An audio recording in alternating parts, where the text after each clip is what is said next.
Welcome dito sa bagong extension ng manufacturing area natin. Ito yung magiging mas malaking manufacturing area ng mga sauces natin, marinades, breadings. So, itur ko kayo. From our ingredient storage, so pupunta yung mga products natin dito sa mixing area and dito yung magiging lutuan natin. Okay, so dito natin lulutuin, dito yung mga kettle natin na magluluto ng mga sauce natin and magmi-mix. Pupunta siya dito sa packaging area. Then pag na-package na, may takip na, may sticker na, dadalhin naman natin siya doon sa ating warehouse. And then there's another area.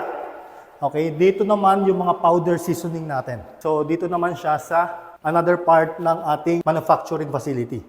Dito yung mixing area. Dito yung mga ingredient na naka-ready na, ilalagay natin dyan. Dito naman ilalagay yung ating pang-mix ng ating mga powder seasoning, flavor powders, and then dito yung packaging. In JD Foods, we are always elevating yung quality natin, yung mga facilities natin para we can serve more clients nationwide and even global or international clients natin. See you sa mga susunod nating mga seminars. Attend po kayo ng mga online and face-to-face seminars natin. And kung meron kang restaurant, cafe, catering business, message nyo lang kami sa aming Facebook account. And together, let's grow your business.